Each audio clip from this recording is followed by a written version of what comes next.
नमस्कार, लोकसभा टीवी में आपका स्वागत है। मैं हूं रामवीर श्रेष्ठ और इतिहास के पन्नों से आज हम निकाल कर लाए हैं 21 जून यानी राष्ट्रीय स्वयंसेवक संघ के संस्थापक की पुण्यतिथि। इस पुण्यतिथि पर एक कवि ने उन्हें श्रद्धांजलि देते हुए कहा, लो श्रद्धांजलि राष्ट्र पुरुष, शतकोटि हृदय के कंज खिले हैं, आज तुम्हारी पूजा करने सेतु हिमालय संग मिले हैं। वास्तव में कन्याकुमारी से लेकर कश्मीर तक, गुवाहाटी से लेकर चौपाटी तक एक पूरे के पूरे राष्ट्र को, पूरे के पूरे देश को, पूरे के पूरे समाज को राष्ट्र भावना के सूत्र में पिरोने की जो एक कोशिश विजयदशमी के दिन 1925 में शुरू हुई थी, वो कोशिश कामयाब हुई है, रंग लाई है और ये देश, ये राष्ट्र एक सूत्र में बंधा है। इसके कई सारे पैमाने हैं, कई सारे पैरामीटर्स हैं। हमारे साथ जो मेहमान हैं वो उन पैरामीटर्स को बताएंगे, समझाएंगे और आज उन सवालों का भी वो जवाब देंगे जब संघ के ऊपर आज के आधुनिक इतिहासकारों ने कहा कि जब देश में लोग गोली खा रहे थे, जब लोग आंदोलन कर रहे थे अंग्रेजों को बाहर निकालने के लिए, तब डॉक्टर साहब को क्या सूझी कि वो 5 छोटे छोटे बच्चों या साथियों के साथ वो एक संगठन बनाने की राह पर निकल पड़े। लेकिन सिर्फ ऐसा नहीं है, इससे पहले और इसके बाद भी वो साथ साथ क्रांतिकारी, स्वतंत्रता सेनानी और आंदोलन, इन सब चीजों के साथ भी जुड़ रहे थे। वो जेल भी गए और जेल से बाहर भी आए। जीवन है, लंबा है, लेकिन हम इस जीवन को समझने की कोशिश करेंगे अगले आधे घंटे में, जिस पर हमने आज आपके सामने लेकर आए हैं हम राष्ट्र पुरुष डॉक्टर हेडगेवार।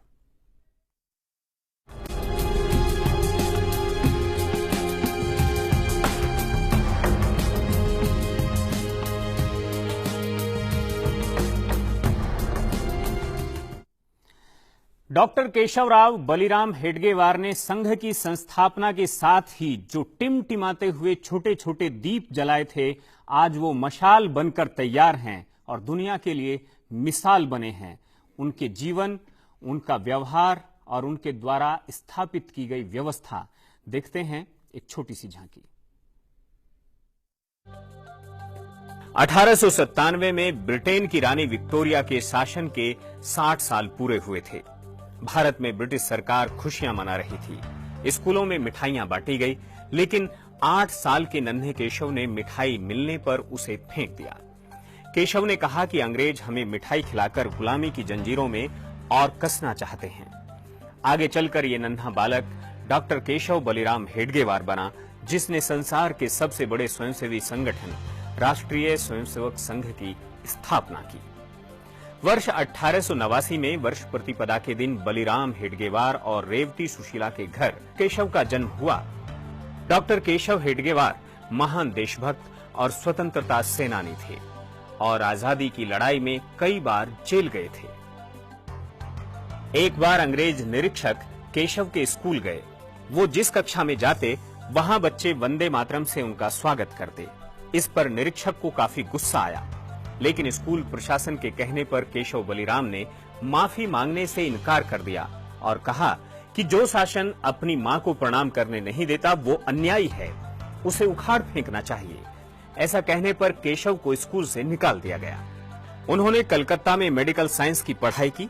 पढ़ाई करते हुए ही वे क्रांतिकारी दल अनुशीलन समिति के सदस्य बने। डॉक्टर बनने के बाद उनके प्राचार्य एक बड़े अस्पताल में उन्हें नौकरी दिलाना चाहते थे। केशव ने कहा उन्होंने नौकरी नहीं करने का फैसला किया है क्योंकि अपने देश की परिस्थितियां सुधारने के लिए उनके जैसे हजारों युवकों को अपना सब कुछ न्यौछावर करना होगा। डॉक्टर हेडगेवार प्रांतीय कांग्रेस के बड़े अधिकारी रहे। सन 1920 के नागपुर अधिवेशन में सक्रिय रूप से उन्होंने काम किया। सन 1921 में असहयोग आंदोलन में अंग्रेजों ने उन्हें जेल भेज दिया। जेल से छूटने के बाद डॉक्टर हेडगेवार ने सन 1925 में विजयादशमी को राष्ट्रीय स्वयंसेवक संघ की स्थापना की। अप्रैल 1929 में कांग्रेस के नेता पंडित मदन मोहन मालवीय नागपुर की मोहिते का बड़ा संघ शाखा में आए। सन 1930 में अंग्रेजों के खिलाफ कानून तोड़ने का आंदोलन चला। इसके तहत उन्होंने जंगल सत्याग्रह किया, जिसके लिए उन्हें 9 महीने की सजा मिली।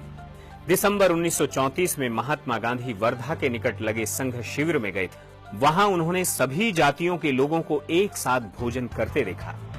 गांधी जी ने संघ के स्वयंसेवकों की तरह भगवा ध्वज को प्रणाम किया तथा कहा, मैं सचमुच प्रसन्न हूँ। इतना प्रभावी दृश्य मैंने अभी तक नहीं देखा। डॉक्टर भीमराव अंबेडकर भी डॉक्टर हेडगेवार के साथ संघ के शिक्षा वर्ग में गए। 1937 में कत्महाड़ा में संघ के विजयादशमी पर्व पर आयोजित कार्यक्रम में 600 की कुल संख्या में 100 से अधिक वंचित एवं पिछड़े वर्ग के स्वयंसेवक थे। इसे देखकर अंबेडकर जी की भी संघ के प्रति आस्था बढ़ी। आजीवन अविवाहित रहने वाले डॉक्टर हेडगेवार कुशल संगठनकर्ता थे। उन्होंने अपना सारा जीवन राष्ट्र को समर्पित कर दिया और 21 जून 1940 को उन्होंने अपना नश्वर शरीर त्याग दिया। ये बात तो सही है कि डॉक्टर हेडगेवार ने जो दीप मालिका तैयार की थी, वो दीप मालिका इतनी लंबी है, आज तक चल रही है, जल रही है। उसी देश के प्रधानमंत्री भी उसी दीप मालिका से आते हैं। लेकिन मैं एक उस सवाल को यहां पर उठाना चाहूंगा अपने मेहमानों से। उन मेहमानों का तारुफ, उनका परिचय मैं सबसे पहले आपसे करा दूं। अजय मित्तल जी, आपका चिर परिचित चेहरा है लोकसभा टीवी पर, आप इतिहास के अध्येता हैं। हमारे साथ प्रोफेसर विघ्नेश कुमार त्यागी हैं, आप इतिहासकार हैं। मैं सबसे पहले अगर आपसे बातचीत शुरू करूं, अजय जी, एक जो आलोचकों का तबका है उनका ये कहना रहा है कि भाई जिस समय देश को स्वतंत्रता की जरूरत थी और सबको प्राणपण से उसी काम में लगना चाहिए था, उस समय संघ के संस्थापक, या ये कहिए कि संघ उस समय बैंड बजा रहा था, बिगुल बजा रहा था, उस समय कदम ताल कर रहा था। इस तरह का एक एलिगेशन है। इसको आज 91 बरस बाद संघ की संस्थापना के आप किस तरह से समझाते हैं? ऐसा है कि डॉक्टर हेडगेवार ने संघ की स्थापना देश को आजाद कराने के लक्ष्य की प्राप्ति के लिए ही की थी। इसीलिए संघ में जो भी स्वयंसेवक बनता था, उसको जो प्रतिज्ञा कराई जाती थी, उसमें राष्ट्र की अखंड आजादी को मैं प्राप्त करने के लिए संघ का स्वयंसेवक बना हूं, ये शब्द शामिल होते थे। ये प्रतिज्ञा के ही शब्द थे? प्रतिज्ञा के ही शब्द हैं ये। वास्तव में डॉक्टर जी का जो विजन था वो बाईफोकल था। पहला फोकस था देश की आजादी, दूसरा फोकस था कि स्वातंत्र्योत्तर देश को परम वैभव पर ले जाना। जो पहला फोकस है उसकी प्राप्ति वो अपने जीवन काल में करना चाहते थे। वो याची देही याची डोला, ये मराठी शब्द बोला करते थे कि इसी देह से और इन्हीं नेत्रों से मैं देश को स्वतंत्र हुआ देखूंगा। तो स्वतंत्रता तो उनके लिए एक श्वास लेने के समान थी। जैसा बताया गया, बचपन से ही उन्होंने आजादी के आंदोलन में भाग लिया। 8 वर्ष की आयु से वास्तव में वो उसमें शामिल हो गए। और संघ में आने के बाद भी जब 1930 में संघ की स्थापना के बाद पहला सविनय अवज्ञा आंदोलन गांधी जी ने छेड़ा, तो स्वयं डॉक्टर हेडगेवार ने सत्याग्रह में भाग लिया था। और उनके साथ में उस समय 125 स्वयंसेवक यवतमाल जेल में थे। और उसके अलावा और विभिन्न जेलों में, विदर्भ में संघ का काम था, विदर्भ की अधिकांश जेलों में संघ के स्वयंसेवकी सत्याग्रह करके गए थे। वास्तव में तो उद्देश्य था कि भाई उन वहां संपर्क करके संघ के काम को और बढ़ाएं, क्योंकि डॉक्टर जी चाहते थे कि बगैर अनुशासन और बगैर चरित्र के निर्माण के स्वाधीनता आंदोलन के लिए अच्छे कार्यकर्ता नहीं मिल सकते। प्रोफेसर विघ्नेश कुमार त्यागी, एक सवाल है जो उठता है, लेकिन सवाल धराशाही भी होता है। ये बात आई निकल करके कि संघ की जो बेसिक जो एंट्री, प्रवेश के समय जो प्रतिज्ञा थी, उस प्रतिज्ञा के अंदर ही स्वतंत्रता प्राप्ति को लक्ष्य घोषित किया गया था और ये एक रिटन डॉक्यूमेंट भी है। ये बात भी सही है।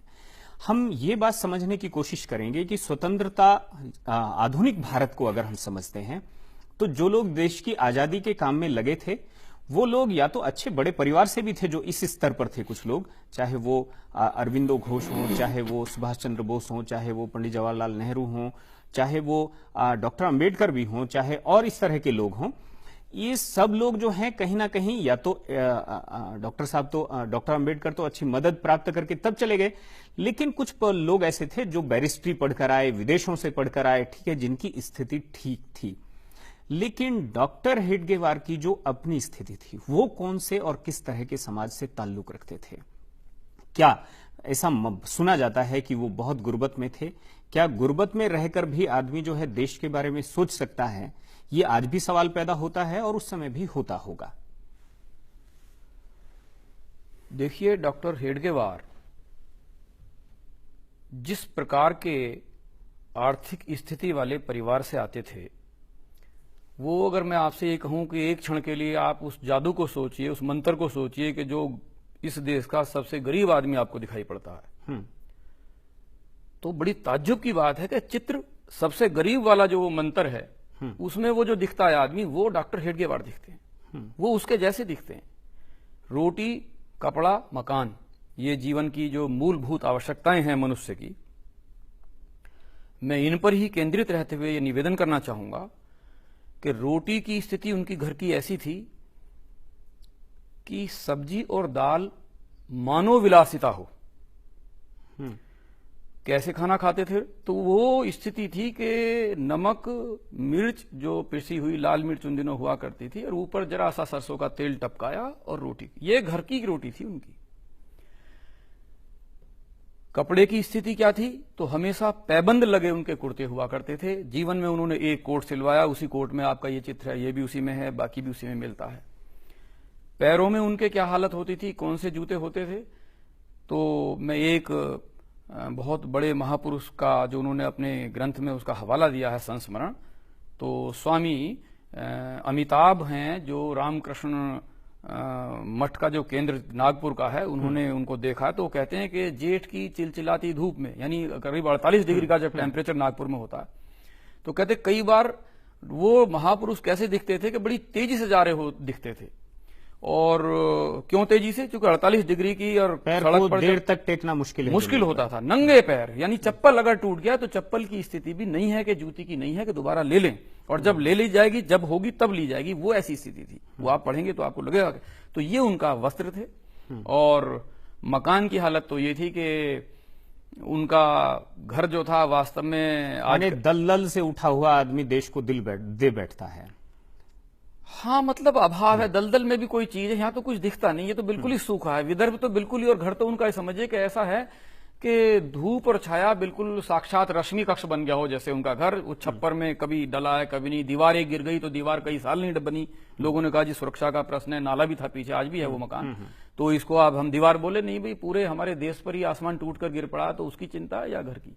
तो रोटी, कपड़े और मकान की ये स्थिति उनकी दिखती है। हम कह सकते हैं कि शायद जो मजदूर तबका है आज की तारीख का, और जो या आदिवासी वनवासी बैठा है या दलित वंचित है, उनमें भी जो सबसे ज्यादा नीचे है, शायद वो भी बेहतर खाना इस समय खा रहा है जो वो उस वक्त खा। अजय मित्तल जी, एक उत्तरपाड़ा का भाषण है ऋषि अरविंदो घोष का। सामने गरीब लोग हैं, अकाल पड़ा हुआ है, और उस दौर में उन गरीबों से वो कहते हैं कि आप अपनी गरीबी को देश पर दांव पर लगा दो। ठीक है, इस तरह का आह्वान वो तो कर रहे हैं उनसे, लेकिन डॉक्टर हेडगेवार वो तो आवाहित है, वो वहां से उठते हैं और उठ करके दांव पर लगा देते हैं। जी, मैं इस चीज को समझना चाहता हूं। हमने डॉक्टर अंबेडकर या गांधी जी के बारे में जो संपर्क आया उनका या संघ के साथ, उनके साथ, उसको हमने एक रिपोर्ट में समझा।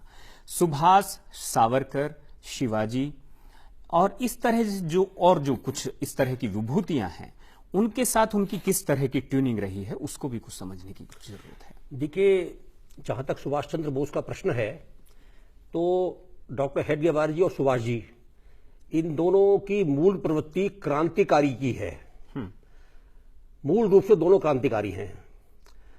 तो इसलिए 1928 में जब कलकत्ता में कांग्रेस का अधिवेशन था और सुभाष चंद्र बोस उस समय कांग्रेस के जनरल सेक्रेटरी थे, डॉक्टर हेडगेवार यद्यपि संघ की स्थापना कर चुके थे, पर उसके बाद भी वो कांग्रेस में बने हुए थे और वहां की प्रांतीय कार्य समिति के सदस्य भी थे वो। तो वो अधिवेशन में गए थे। वहां सुभाष चंद्र बोस के पास चूंकि सारी व्यवस्थाओं का भार था, तो बहुत व्यस्त होने के कारण से उन्होंने डॉक्टर जी को 15 मिनट मिलने का समय दिया। लेकिन जब दोनों एक साथ विचार विमर्श करने बैठे तो वो भेंट 3 घंटा चली है, और उसमें से दोनों को ध्यान में आया कि उनके सोचने के ढंग एक से ही हैं। इसलिए 1937 में जब पहली बार सुभाष चंद्र बोस कांग्रेस के अध्यक्ष बने, तो जब वो नागपुर से गुजर रहे थे ट्रेन में, तो वहां उन्होंने एक दृश्य देखा कि बाहर 3000 गणवेशधारी लोग पथ संचलन कर रहे हैं। वो संघ के स्वयंसेवक थे जो अपनी यूनिफॉर्म में रूट मार्च निकाल रहे थे। बिल्कुल। तो सुभाष ने उत्सुकतावश पता किया तो मालूम चला कि ये उसी संगठन के स्वयंसेवक हैं जिसको डॉक्टर हेडगेवार ने जन्म दिया है। उसके बाद 2 अवसरों पर सुभाष चंद्र बोस ने डॉक्टर जी से मिलने के लिए अपने दूत भेजे, पर संयोग से डॉक्टर जी निरंतर बीमार होते गए और 40 में उनका देहांत ही हो गया। अंतिम बार स्वयं सुभाष उनसे मिलना है जब वो मृत्युशैया पर थे, और जिस समय वो आए उस समय वो मूर्छित थे, इसलिए बातचीत हो नहीं पाई। लेकिन सुभाष ये चाहते थे कि यदि वो द्वितीय विश्व युद्ध शुरू होने के बाद में पूरे देश में कोई एक जंग आजादी की नई लहर पैदा करते हैं तो क्या संघ के स्वयंसेवक उनका साथ देंगे।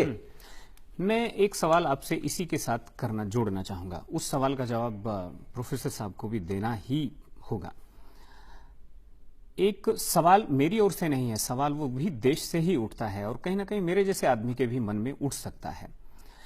उन्होंने इस संगठन का नाम राष्ट्रीय स्वयंसेवक संघ रखा। लोगों के मन में एक सवाल आता है कि राष्ट्र में तो ईसाई भी रहते हैं, राष्ट्र में तो मुसलमान भी रहते हैं, लेकिन संघ जो है संगठन हिंदुओं का ही करता है, ऐसा क्यों? और यानी वो ये उन्हीं के समय से ऐसा शुरू। डॉक्टर जी कहते थे कि मैं हिंदू हूं, इस नाते पहले मैं अपना घर ठीक करूंगा। हिंदुओं ने शताब्दियों से देशभक्ति की भावना का त्याग कर दिया है, जो कि उनकी जिम्मेदारी है। हाँ, सबसे पहली जिम्मेदारी है। उनके धर्म ग्रंथियों को बोलते हैं कि ये राष्ट्र, ये भारत माता, ये तुम्हारे लिए पूजनीय है, ये स्वर्ग से भी श्रेष्ठ है, इत्यादि सब बातें आती हैं। यते वही स्वराज्य, स्वराज्य के लिए सदा प्रयत्न कहो, वेद कहते हैं। और नत्व आर्य से दास्य भाव है, किसी आर्य में दास्य भाव हो ही नहीं सकता। इस प्रकार की तमाम बातें होने के बावजूद भी हिंदुओं ने शताब्दियों से देशभक्ति के संबंध में जो शिथिलता दिखाई है, उस कारण से यह देश गुलाम हुआ। वो शिथिलता दूर करना, चरित्र निर्माण करना, अनुशासित बनाना समाज को, ऐसे समाज को संगठित करके तब ही हम स्वराज्य प्राप्त कर सकेंगे, यह उनकी धारणा थी। उनका कहना था मानो इसके बगैर स्वराज्य प्राप्त हो भी गया किन्हीं परिस्थितियों वश तो वो लंबा चल नहीं पाएगा, और यदि चलता भी गया तो उस स्वराज्य का रूपांतरण सुराज्य में नहीं हो सकेगा। इसलिए स्वराज्य और सुराज्य दोनों की प्राप्ति के लिए समाज में देशभक्ति, चरित्र, अनुशासन और संगठन ये आवश्यक हैं। और गांधी जी से वार्ता में उन्होंने ये बात कही, जब गांधी ने भी उनसे यही प्रश्न किया था कि आप इतना श्रेष्ठ उद्देश्य लेकर चल रहे हैं, आप इसमें अन्य समाजों को प्रवेश क्यों नहीं देते। उन्होंने कहा कि वो स्थिति बाद में आएगी अवश्य ऐसी, पर पहले हिंदू समाज को हम देशभक्ति के साथ में जोड़ लें। विग्रहेश त्यागी, कहीं ना कहीं वो स्थिति जो है अब आ रही है या आ चुकी है, ऐसा लगता है आपको? क्योंकि कहीं ना कहीं राष्ट्रीय मुस्लिम मोर्चा और कुछ ना कुछ जो है चीजें जो है सब और फैल रही हैं। देखिए, एक गलतफहमी बहुत ज्यादा है और वो कई बार उतनी स्पष्टता के साथ बहुत सारे, चूंकि मैं जैसे आजकल काम कर रहा हूं, शोध कर रहा हूं, तो मुझे लगता है कि स्वयंसेवक भी थोड़े से उससे वो छिपसी गई है, जानकारी नहीं है। डॉक्टर हेडगेवार के लिए भारत माता जो है वो लगभग वो है कि जिसमें पूरा बांग्लादेश है, पूरा पाकिस्तान है और अफगानिस्तान भी उसमें कुछ हिस्सा उसका बनता है। वो उनके लिए देश वो है। वो जो फिलहाल देश है ये तो है ही है, इसमें तो कोई, लेकिन उतना ही है वो भी। उनके लिए मुसलमान या ईसाई होना, मुझे ऐसा लगता है जाति तौर पर, जैसे जैसे मैं पढ़ता हूं, देखता हूं, कि वो शायद सांस्कृतिक राष्ट्रवाद, वो इसकी चीज की तरफ बढ़ते हुए दिखते हैं। वो इंडियन मुस्लिम्स को इसमें ऐसे समाहित करते दिखते हैं कि जैसे समझिए कि बलबन के टाइम में आपको दिखता है कि इमामुद्दीन रेहान है इसी दिल्ली में, कि वो इंडियन मुस्लिम है। वो कोशिश करता है कि मैं यहाँ बजाय बाहर के लोग आए तो मैं यहाँ के निस्रत हैं, यहाँ के जो पुत्र हैं, एक तरह से माता भूमि पुत्रहन पृथिव्या, जो अथर्ववेद का ऐसा वो हम देखते, वो हम जीते हैं। तो वो चीज किसी घटना से ऐसा कैसे हम हाँ, मैं उसी पे बिल्कुल आ रहा हूं। तो चाहे वो इमामुद्दीन रेहान हो, चाहे यहाँ पर जो है वो खुसरव सार हो, जो आपके दिल्ली के सुल्तान भी बन गए। इमामुद्दीन रेहान तो प्रधानमंत्री बन के ही रह गए और उन्हें हटा दिया गया, और ये भी बाद में मार दिए गए जो नासिरुद्दीन खुसरव शाह हैं, अलाउद्दीन खिलजी के वंशजों के बाद। डॉक्टर हेडगेवार के साथ कैसे कोरिलेट कर रहे हैं आप? देखिए वो चीज क्या है, वो कहते हैं कि स्वयंसेवक की जो परिभाषा दी है, देखिए होता क्या है, आप इसमें जरा सा 1919 से पहले वाले जो कांग्रेस है, बिल्कुल, तो उसमें तो डॉक्टर साहब वो लगातार काम कर रहे हैं, दिखते हैं, वो क्रांतिकारी परंपरा में भी दिखते हैं। 1920 के बाद हम इतिहास के लोग ये कहते हैं कि अभी गांधी युग है। ऐसी क्या परिभाषा है कि क्रिश्चियन और मुसलमान भी उस परिभाषा में समाहित हो जाते हैं?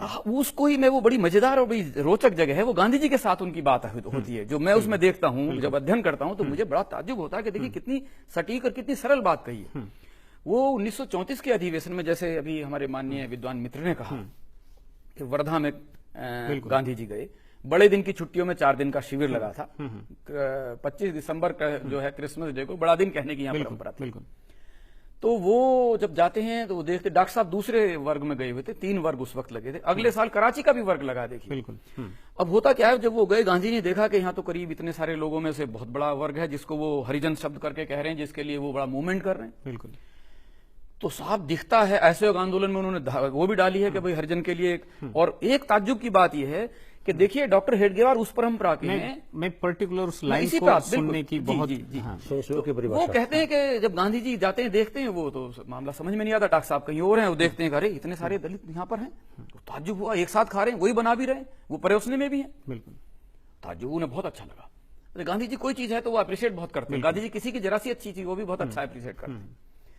अगले दिन फिर वो जब इनकी भेंट होती है, डॉक्टर साहब वहां आते हैं, उन्हें पता लगा गांधी जी आए थे, डॉक्टर साहब मिले, तो वो पूछते हैं भाई आप कांग्रेस में इतने बड़े पद पर रहे, गांधी जी कहते हैं इस बात को, ऐसा संगठन आपने कांग्रेस में क्यों नहीं बनाया, इतना अच्छा, इतने प्रभावित हैं, इतने रोमांचित हैं। तो डॉक्टर हेडगेवार ने क्षण भर मौन रखते हुए तुरंत सहज भाव में उत्तर दिया, वो सुनने यार वाली चीज है, वो देखने वाली चीज है। वो कहते हैं देखिए स्वयंसेवक की जो कल्पना, परिकल्पना कांग्रेस में है, वो बड़ी विकृत है, बड़ी विकृत बताया डॉक्टर हेडगेवार ने स्वयंसेवक की परिकल्पना को। तो उन्होंने कहा कि वहां यह है कि भाई एक कार्य होना है, नेता आएंगे, भाषण देना है, उनको चीजें चलानी है, भले देश के लिए, लेकिन फिर भी वहां स्वयंसेवक ये कि वो दरी बिछाए, वो और चीज करे, माला का इंतजाम करे, मंच का करे और लोगों को लाए और उन तक सुनवाए। वो भी अच्छी बात थी उस वक्त के दौर पे, लेकिन उन्होंने कहा फिर आपकी क्या है। तो डॉक्टर हेडगेवार ने जो स्वयंसेवक की परिभाषा दी है वो बड़ी कमाल की चीज लगती है, और उसमें सब इंडियन सारी चीज उसमें दिखाई पड़ती, चाहे मुसलमान है, चाहे ईसाई है, चाहे कोई भी है, पारसी, कोई भी है। वो ये कहते हैं कि संघ की जो स्वयंसेवक की परिकल्पना है तो वो है कि राष्ट्र के लिए, राष्ट्र की सर्वांगीण उन्नति के लिए, सर्वांगीण उन्नति के लिए राष्ट्र की अपने आप को, जीवन को, सर्वस्व को हर समय लगा देने वाले, भावना के लिए तत्पर रहने वाला नेता, वो स्वयंसेवक है। कांग्रेस में यह है कि जो नेता आएगा उसके लिए काम करना, तो वो स्वयंसेवक है, उसे विकृत बताते हैं। वो हर स्वयंसेवक को ही नेता करार दे देते वो कहते हैं ऐसा हर एक नेता जो देश के लिए, राष्ट्र की सर्वांगीण उन्नति के लिए अपने आप को, जीवन सहित सर्वस्व को लगा देने के लिए हर समय तत्पर है, बिल्कुल उद्यत है, वो नेता स्वयंसेवक है। मेरे मन में एक सवाल थोड़ा सरल है, लेकिन मुझे लग रहा है कि वो उठना चाहिए।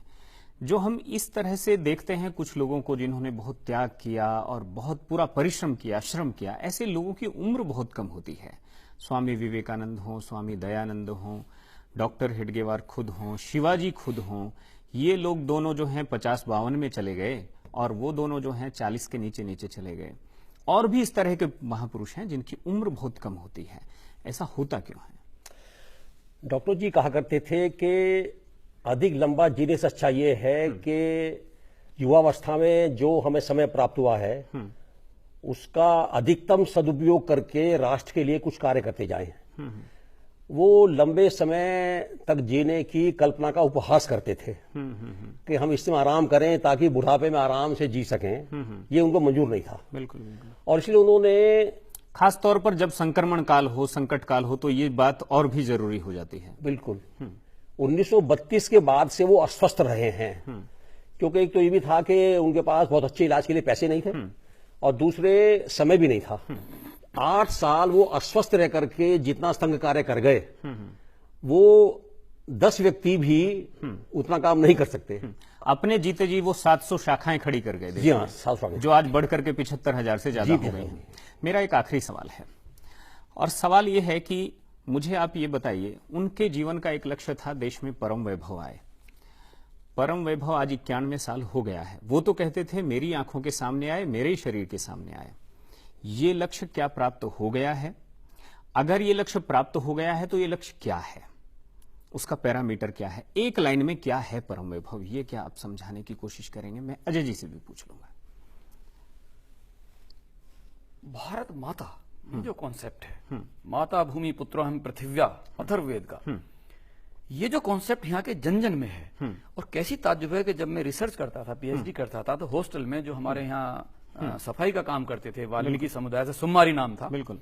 तो जब मेरी नौकरी नहीं लग रही, काम कर रहा था, उन्हें लगता था कि डॉक्टर साहब की लगन, तो उन्हें पूछते थे, हाँ डॉक्टर साहब क्या हुआ? तो मैंने कहा भाई अभी हम जा रहे हैं कहीं उसमें थोड़ा काम। हाँ हाँ डॉक्टर साहब, धरती माता सब करेगी, धरती माता सब करेंगी। बिल्कुल। यानी धरती माता है, ये हमारा वो स्वीपर क्लास का वो व्यक्ति जो बहुत कभी उसका पढ़ाई लिखाई, वो इस बात को, यानी कहां जन जन तक वो फैला हुआ धरती माता है। वही भारत माता डॉक्टर साहब की है, जो सुमारी हमारे वाल्मीकि स्वीपर की है। वो जो भारत माता डॉक्टर साहब की है, उसमें जब हर एक व्यक्ति, समय कम रह गया है, एक लाइन में क्या आप इस बात को डिफाइन करेंगे? जो पैरामीटर है परम वैभव को, एक लाइन में क्या वो आ गया है, आना शेष है? तो फिर अभी क्या क्या लग रहा है? देखिए, उच्चतम भौतिक प्रगति और उच्चतम आध्यात्मिक उन्नति, इसका अवसर जब सभी के लिए उपलब्ध होगा तो वो स्थिति परम वैभव की मानी जाएगी। और शायद ये एक भाव भूमि पर खड़े होकर ही हो सकता है, जब आकंठ पूरा का पूरा राष्ट्र एक भाव भूमि पर खड़ा हुआ हो। और शायद वो भाव भूमि भारत माता या धरती माता से ज्यादा और क्या हो सकता है? स्वामी विवेकानंद ने भी कहा इसी चीज को लेकर के। यहां पर आपका बहुत बहुत शुक्रिया, आपने डॉक्टर साहब के बारे में ये सारी चीजों को रखा।